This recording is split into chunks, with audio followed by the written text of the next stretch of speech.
Welcome back to the Disability Squeeze, where we uncover the hidden costs of disability and explore real solutions to make life more affordable and equitable for everyone. I'm Dr. Zach Morris, an associate professor at Stony Brook. Today, I'm joined by Dr. Daniel Mont, co-founder and CEO of the Center for Inclusive Policy, and one of the leading experts on the extra costs of disability. Dan is a colleague, a friend, and an incisive policy thinker.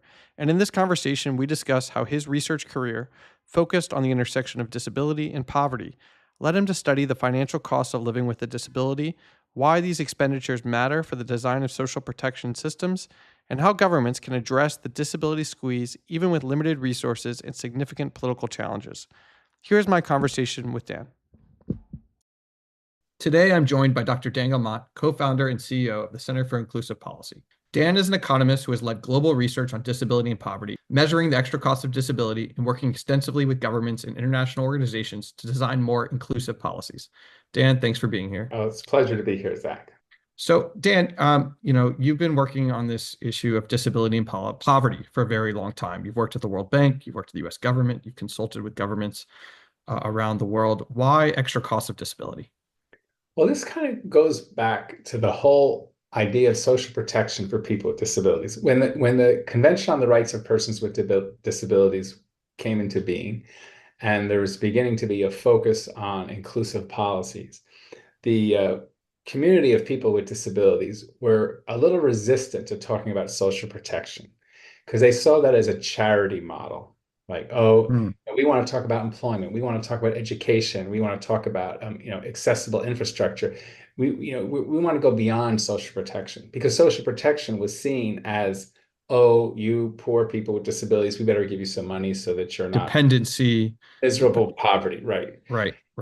And so there was a bunch of people, we tried to think about reframing social protection in a more inclusive framework, saying, no, social protection is there. It's not to sort of replace wages, or to replace livelihood generation. No, it should be structured in a way that supports participation.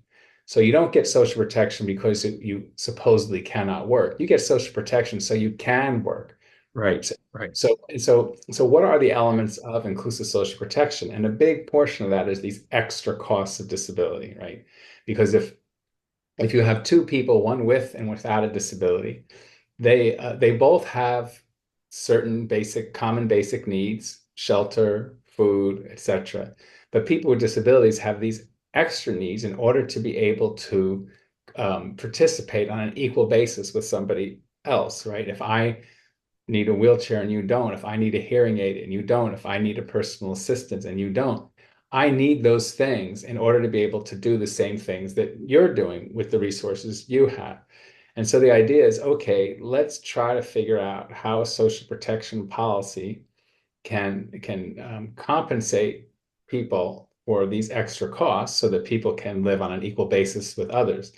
And so there was a lot of work done talking with organizations of persons with disabilities, OPDs, trying to get them to think about this as, oh, okay, here's inclusive social protection. And then having them acknowledge that, yeah, some of them hadn't really realized how much extra they have to spend in order to be able to do the same things as a person without a disability. So on a theoretical basis, that worked well. Then the idea is, okay, now how do we figure out what those are? How do we go out? Okay, wait, but I want to get there in a second. But let's dive into this first point, which I think is really interesting, right? This idea that social protective systems, that social policies can be market enhancers, right? That they can actually help people engage in market, engage in work, engage in society, and they're not, so it's sort of the critical idea here is like reframing the role and purpose and outcomes associated with social policies, right? Towards actually helping people engage in the world of work and in larger society. And I'm guessing that those ideas kind of stemmed out of the 90s, right? Where you had this whole rights and responsibilities debates in 1996 welfare reform and this challenge to dependency of people and viewing social policies in sort of this negative way as keeping people stuck in impoverished systems. And so you're at the World Bank, and I'm just trying to understand your developmental approach, and you're thinking, okay, well, people with disabilities have these extra needs, And if they're going to, participate in work, and everyone is focusing on work and in improving labor market productivity and participation, how do we help people with disabilities work? And is this sort of this realization that it's not enough to provide training programs or to provide medical assistance even. You need to think about the kinds of goods and services that people need to sustain themselves and participate. Right. Is that? And it's not just work, it's Yeah, education, it's family life, education. it's Yeah, civic life, it's just being able to participate in all aspects of life. Although work is always what people focus on because the extent that you can work, earn more money, you have the resources to be able to, right, do those things. So anybody could be poor. I mean, it's not like you're saying social protection shouldn't be providing some minimum level of well-being, food, shelter, clothing for every, that floor should be there for everybody, regardless of whether you have a disability or not. It's just that people with disability, those things are sort of basic needs in order to be able to function in society. You got to have a place to live.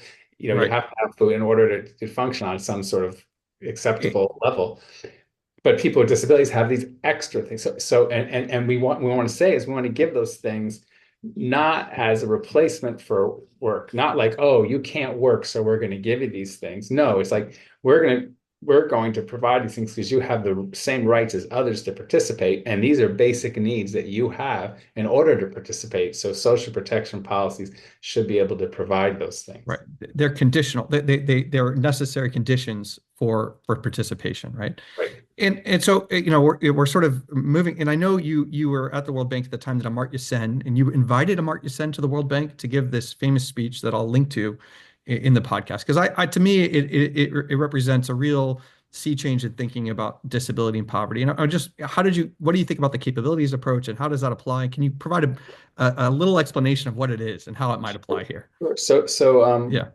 Judy Heumann was appointed as the first global advisor on disability at the World Bank by James Wolfenson.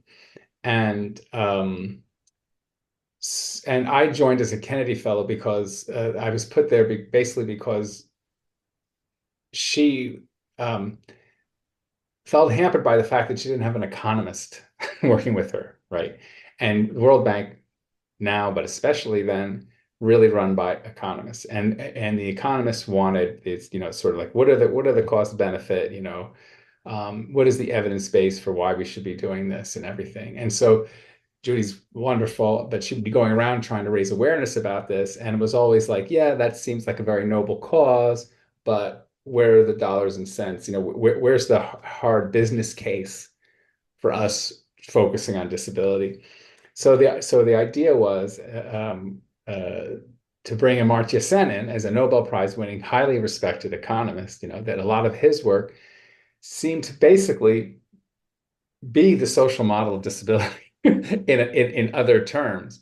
And the idea was, okay, maybe by bringing in this prominent economist to make the case, to try to make the case that the World Bank staff would be much more open to hearing this from him than from somebody who they saw as a disability rights advocate. Like, of course, you're a disability rights advocate. Of course, you're going to be saying this is what we should be thinking about. But what about this, quote unquote, hard-nosed economist? And so he came in to give this speech about the capabilities approach, which is basically right in line with the social model of disability, right? It's saying that, to get these outcomes in different instances, people have to combine the resources they have in the context of where they live in order to generate these development outcomes. And so I think it didn't change the World Bank overnight, but it definitely created some allies within the bank who we could work with, and I think it helped move the disability agenda faster than it would have been otherwise. Great. And so if people don't know Judy Heumann, Crip Camp, a great movie. You knew Judy Heumann very well, right? And She was an amazing sort of icon of the disability rights movement, going all the way back to the 1970s and fighting for 504. There was the Crip Camp movie will give you a great introduction to her and the disability rights movement. She has a forget the name of it, a biography out that's great to read about the history of. And if you read, there's a great book by Joe Shapiro, No Pity, which is kind of chronicles the history of the disability rights movement, and you can see her her role in that. So it was very fitting that she was the first disability global advisor there. And what was Judy's take on extra cost of disability, right? What was her understanding of it? And I remember you had some back and forth with her about it. Right. Well, the thing is, so she was a little skeptical first, just because the fear of a message getting out saying that people with disabilities cost more, right? It's kind of like, it's like, oh, this is the cost of disability that we're all have to incur because these people with disabilities cost more, Um, so I think she very much understood what those of us pushing this were saying, and I think she agreed with it. I think she was just cautious about how the messaging is to make sure that when it gets out there, it's really centered around, sort of rights and participation and everything and that, and not like, and can't be interpreted as, oh, this is a burden on the rest, on all you non-disabled people. This is a burden on the costs you have to bear. It's like, no, this is what the people have the rights to have in order to fully participate in society. And when they fully participate in society, that's a benefit, not just to them, it's a benefit to the entire society. And so I think it was more around the messaging and being careful with that messaging was, I think, what she was thinking about. Not so much the core idea that what I'm talking about, which I think made Right. a lot of sense. The communicating of it. I think that's a really important point and something that I need to keep in mind too. We're talking about the impact of the disability squeeze and the extra cost of disability. So let's get into the nitty gritty of how do you measure the extra cost of disability? Right. What Well, there's two basic ways of looking at it. One is what are people spending right now, right? And then what's the sort of economic impact on a household right now, what they're spending. Um, and then the second way is what would they need to spend in the current context in order to participate on an equal basis with others. So if you're just looking at what they're spending right now, there's two ways of doing it. One is this sort of econometric approach called the standard of living approach, which basically is a statistical way of saying, on average, a household, how much extra expenditures does a household seem to, with a disability, seem to have to make to have the same standard of living as a household size? That measure of standard of living, sometimes it's an asset index, sometimes it's a sort of subjective feeling of financial well-being. There could be different measures of standard of living, but the idea is, I have a disability, you don't. We have the same standard of living. How much more am I spending to achieve that standard of living? So Right. that's And one way of that's doing the it, goal. That's the approach that's most widely used, right, because in it's the the literature. easiest. It's really easy to do. Right? You just need a data set on a population, disability, income, and a measure of standard of living, right? So and that can give That you an data set estimate, is like like it costs 29% more in the US. That was our finding in the US. right. Okay, so that's one approach. And Then the other approach is to actually ask people what they're spending. So they go right, in there, to do an interview, and that has the advantage of, number one, finding out what it is they're spending on. Where are these costs coming from, right? Is it transportation costs? Is it extra medicine? Is it batteries for their hearing aid?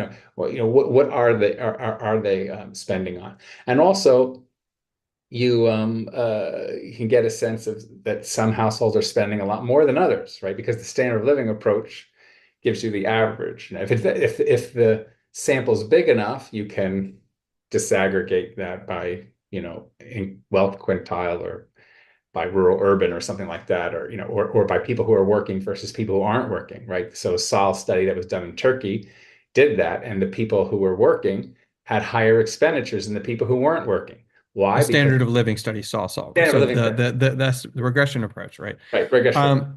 Right. So So that's one method. The other method is the goods and yeah, services required. We actually go out and, with focus groups and experts and service providers and people with disabilities and parents of children with disabilities, it's more of a kind of a qualitative, really, way of trying to identify, in the context with people live, which is important qualifier, what people with different types and degrees of support needs need need to spend. And I say in the context of where they're living, because if we want to address those costs, we can let's say somebody is spending a lot on transportation.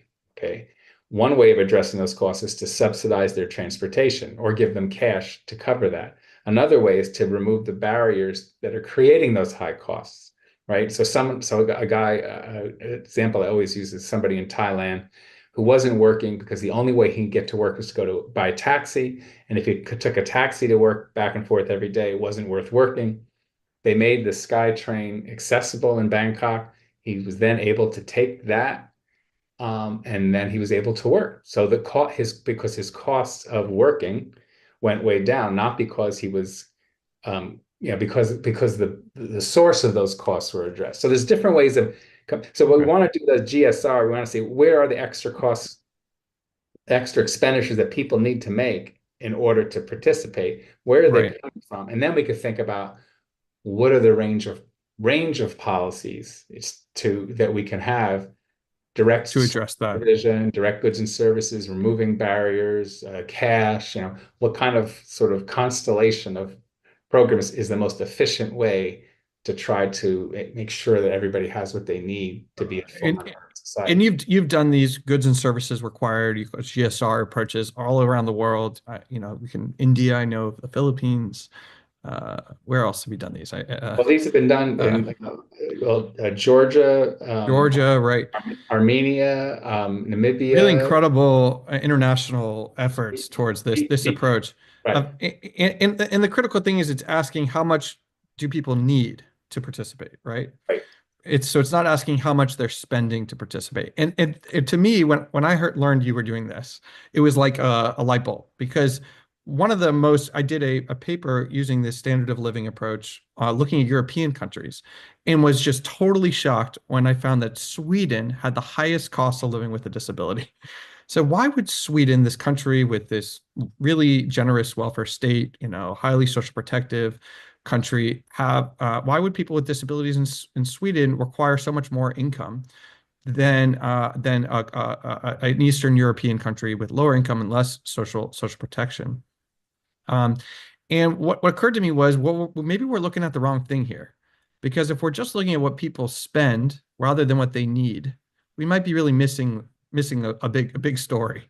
Because in Sweden, there's more money, more resources, right? And because policies are more generous, there's more benefits to be spent on more dollars to more money to be spent on things that you need rather than in a low resource setting. And that really was clarified when we worked together on a paper looking at sub-Saharan Africa. We did a comparative study looking at many countries across sub-Saharan Africa, and we found that the extra costs of the extra amount spent on disability was very low among people with disabilities in these low resource settings. And in the finding, I think we hypothesized, right, which is that these are just getting at how much people are spending, not what they actually need. And in many contexts, it's really not just about the amount that's spent, but also all the things that you need. And I think this is very real for people with disabilities and caregivers. There's lots of things that you need that you just can't afford, right? There's lots of unmet needs.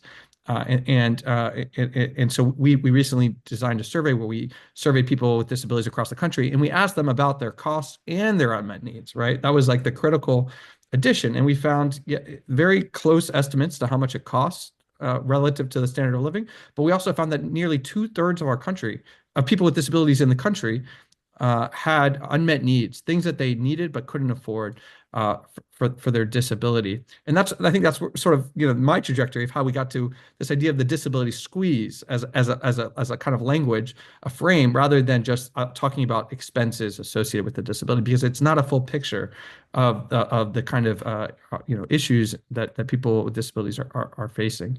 Um, so I just want to give you my trajectory and to thank you Yeah, yeah. for And that's why like you said like yeah. when you do things, Sweden was the highest cost.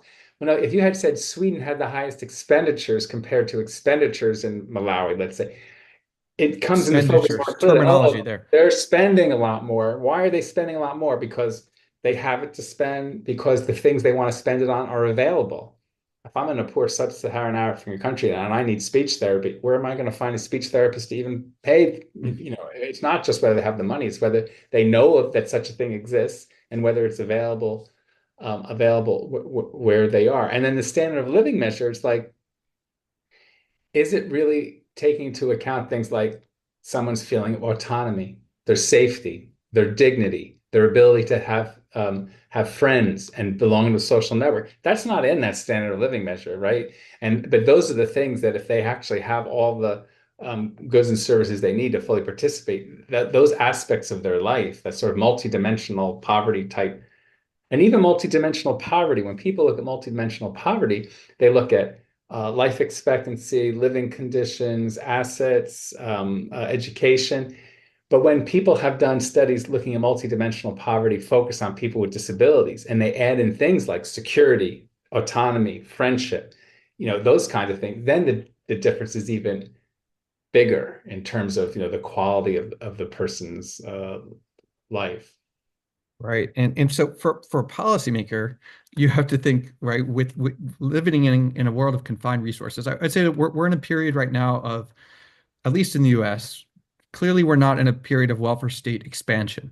Okay. I don't see on the horizon a disability extra cost of living supplement being adopted in the US. There are programs like that in the UK. There are programs like that in different countries. And so thinking about how to advocate what kinds of policies, and I know there are a lot of low resource with countries with limited fiscal resources that, you know, you're giving them this big estimate of how much more people with disabilities need to function equally and to have the same participation as people without disabilities. What do you tell policymakers, and how do we advocate in kind of these environments which are constrained by resources and politics often? Right. Well, I mean, the nice thing when you have the data, you can at least see where, you know, where those costs are incurred and how. So you can at least be that, which is why the studies are important. Because otherwise you're just saying, oh, we want to give them more cash. And they say, oh, we don't have the cash to give. It's like, okay, but hey, maybe the transportation costs are really high. Maybe there is extra capacity in the transportation system. So maybe giving them a subsidy, a concession to take the metro, it's not really costing you much more to do that because you're using up that extra capacity, and then you're subsidizing people's ability to, so can you find opportunities like that? Or, you know, assistive technology is really expensive. Is it part of the health insurance system? You know, maybe if it, instead of having a new program where we're going to say we're going to have a whole new administrative program to provide this technology. Maybe you already have, well, the US doesn't have a national health insurance, but in countries that I work have national health insurance, they can say, okay, we're going to make sure that assistive technology or these kinds of services are covered within it. So what's the most efficient way that we Yeah. can, and then what are the biggest cost drivers? Like, hey, you know, we don't have the resources to do everything. um, some people are incurring really high costs, right? When you look at these studies, the difference between someone who's deafblind, someone who has complex medical needs versus someone who just has sort of a hearing impaired, you know, the cost difference is so big, right? And the people who have the really, really high costs tend to be not that many people actually. So let's say, okay, here are the people who are really getting hurt by not having the ability to meet these needs, and we can at least as efficiently as possible address the costs as much as we can. I mean, that's the purpose of these purposes of the studies are not really to say this is what you should do. It's like it's saying here is the structure of how these costs are being incurred. Now, you as a policymaker, with the resources you have, with the priorities you have, you know, you can as with what you have, you can as most efficiently promote participation with what you've got, given that you know this information now. Right. So a couple of thoughts. One is, you know, from our survey in the US, the most common disability related costs people reported, extra expense, was prescription drugs. And there's I think opportunity because it's not just people with disability. You know, a large percentage of the American public is struggling with prescription drug pricing, and if you can lower that with Medicare regulations, you know, which we saw under the Biden administration, I don't know where that will go and under Trump, where we are today, but if prescription drug prices lower, that's going to have disproportionate impacts for people with disabilities. So if you can kind of find these things that have policy wins for general public, like expanding public transportation, you also have disparate benefits for people with disabilities. And I'm wondering that kind of window to thinking about policies, Yeah, you know? that's great. It's like, here's where the cost's coming from, right? And, Yeah, it doesn't have, like say, it doesn't have to be a disability program right. that It's not.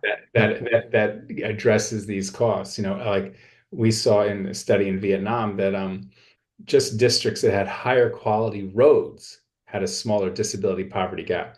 And we're not talking about a disability program. We're just like the transportation infrastructure in districts that were better, in districts that had better transportation infrastructure, had smaller disability poverty gaps.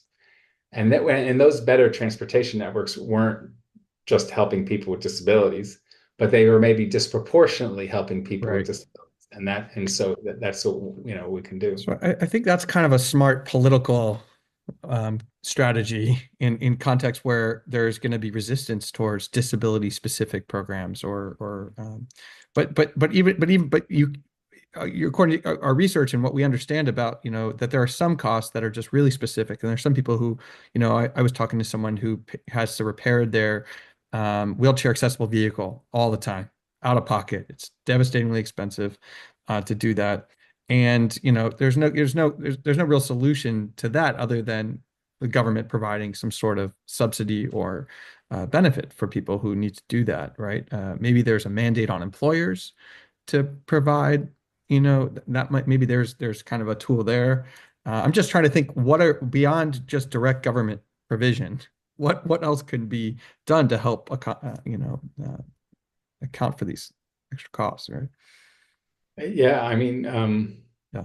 I always think about it in terms. I work with governments. I'm always thinking in terms of government policy. To the extent that employers hopefully see the value of having people with disabilities in their employment, then hopefully they would be willing to, make those accommodations that reduce those extra expenditures that people have to make. And there are, you look at the Business Development Forum in the UK, which has all this material on how employers benefit from having people with disabilities working there, whether it's in terms of product development or consumer relations or whatever. And then Yeah. looking for opportunities. I remember we were working in a Latin American country, not a Caribbean country, and they were like, "Why should we be concerned about disability? We're a poor country, and we're trying to do this."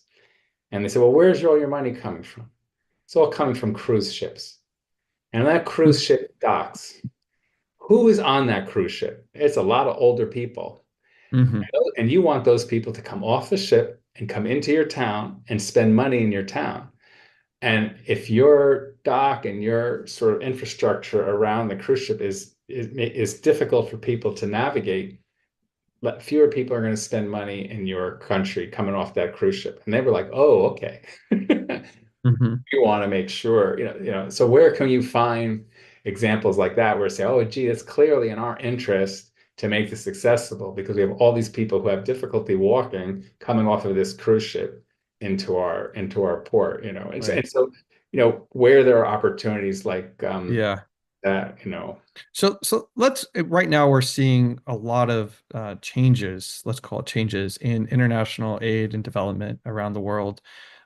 Why should the American public be concerned about uh, helping people with disabilities around the world through organizations like USAID or the World Bank or the UN?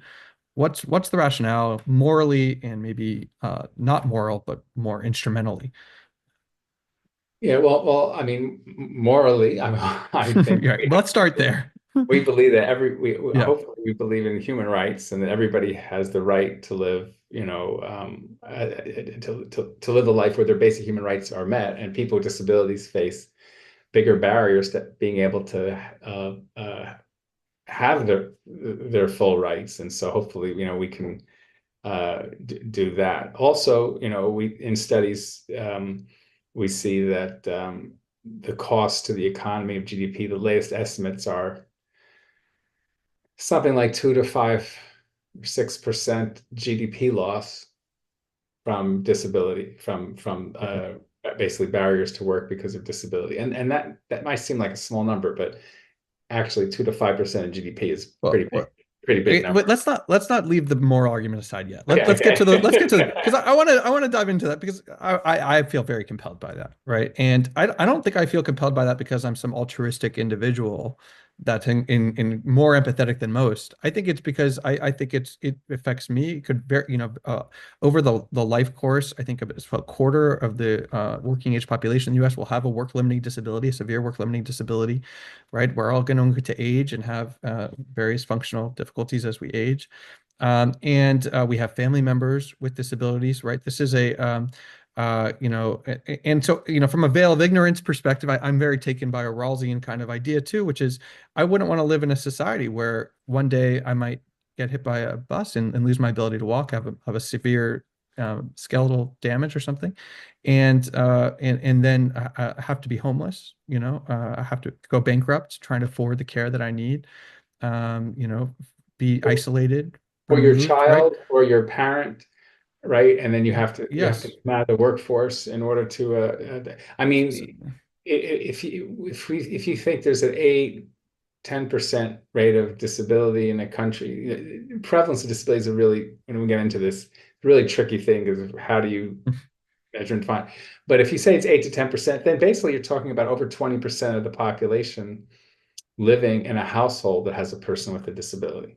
So we're not Mm, talking about, some people say disability, oh, they're only talking about, this 2% of the population, which is on Social Security disability insurance or something. No, it's like, we're probably talking about, close a quarter of the country where they or someone in their household has a disability, and it's affecting the family in terms of their psychological well-being, their financial well-being, when the society isn't set up to allow for those human rights. And in terms of politically, it's like it creates stress, it creates mhm.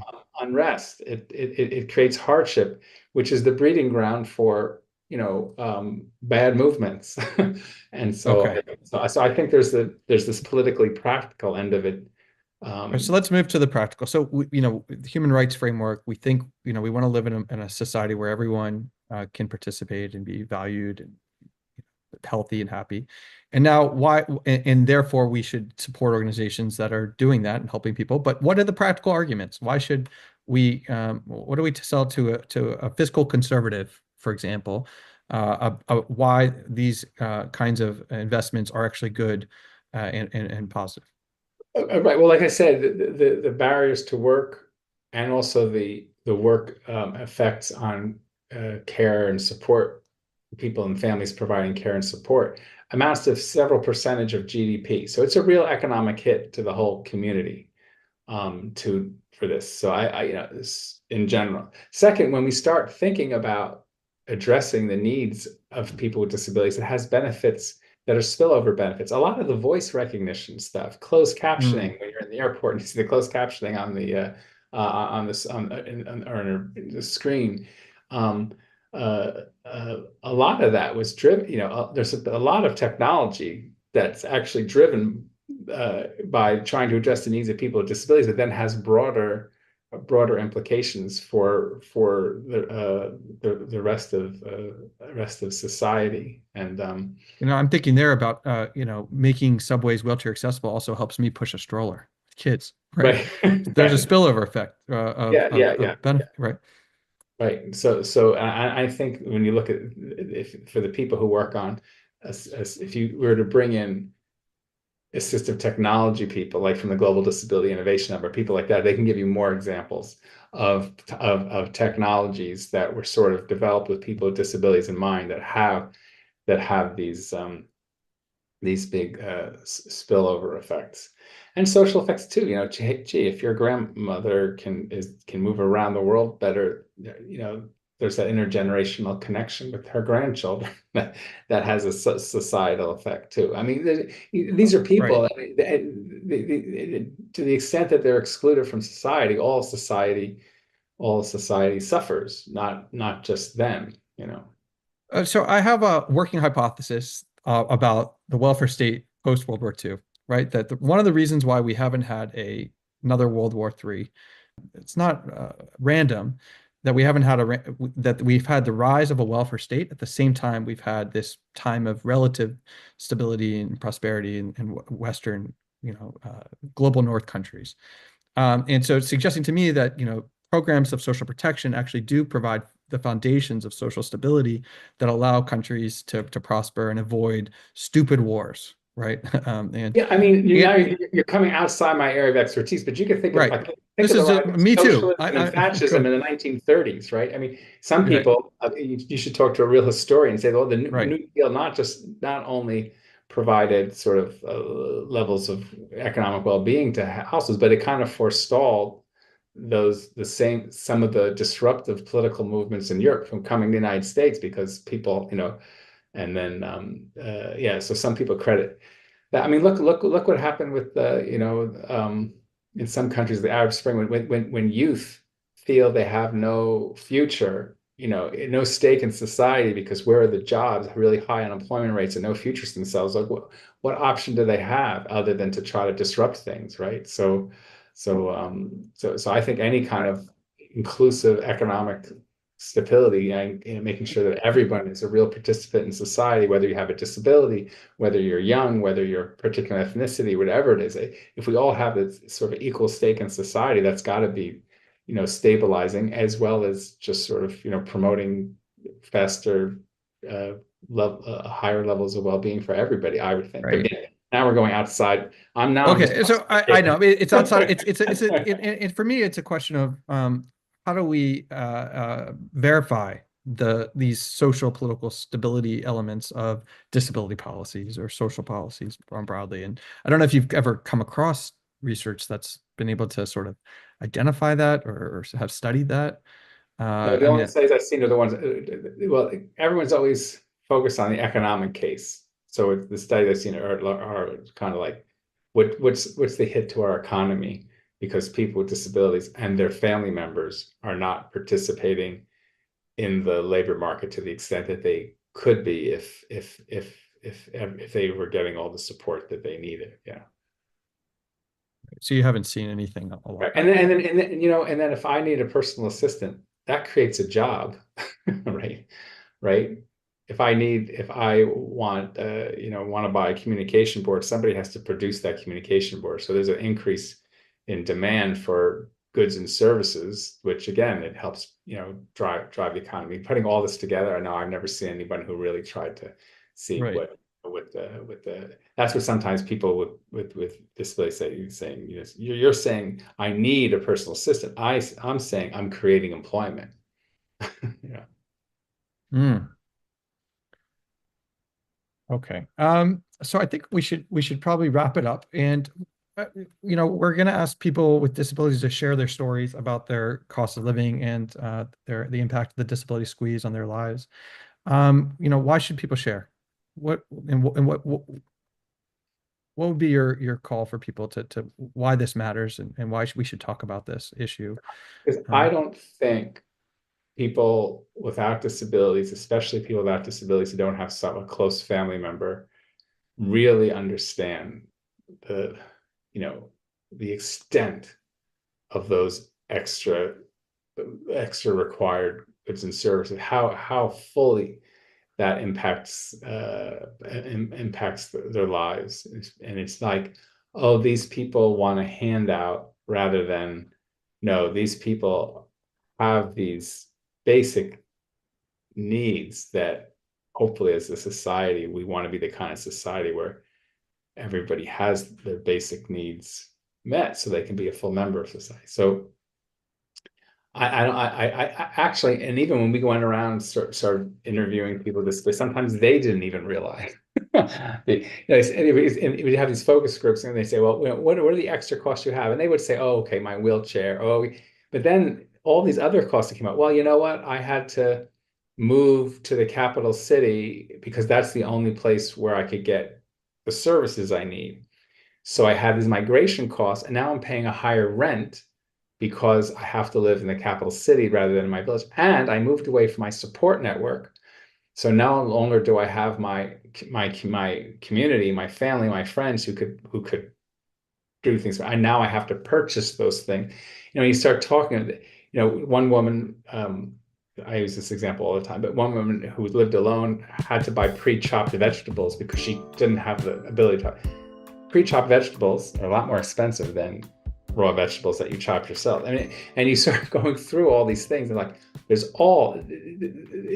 it's amazing how where all these costs come from just to be able to live a regular life. So I think helping people without disabilities understand, and helping people with disabilities understand. It's like, well, you know what? I didn't realize the extent to which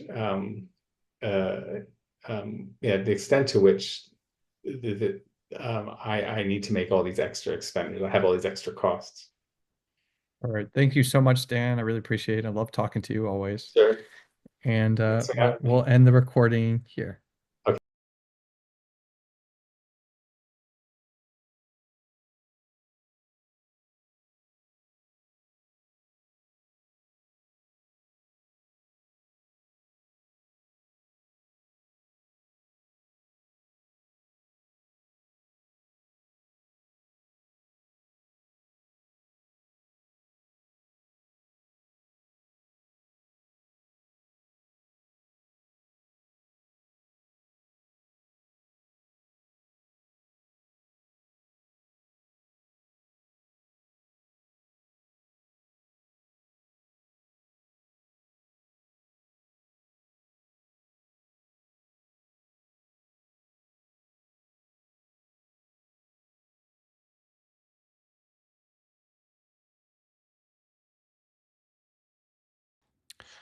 Welcome back to the Disability Squeeze, where we uncover the hidden costs of disability and explore real solutions to make life more affordable and equitable for everyone. I'm Dr. Zach Morris, an associate professor at Stony Brook. Today, I'm joined by Dr. Daniel Mont, co-founder and CEO of the Center for Inclusive Policy, and one of the leading experts on the extra costs of disability. Dan is a colleague, a friend, and an incisive policy thinker. And in this conversation, we discuss how his research career, focused on the intersection of disability and poverty, led him to study the financial costs of living with a disability, why these expenditures matter for the design of social protection systems, and how governments can address the disability squeeze even with limited resources and significant political challenges. Here's my conversation with Dan.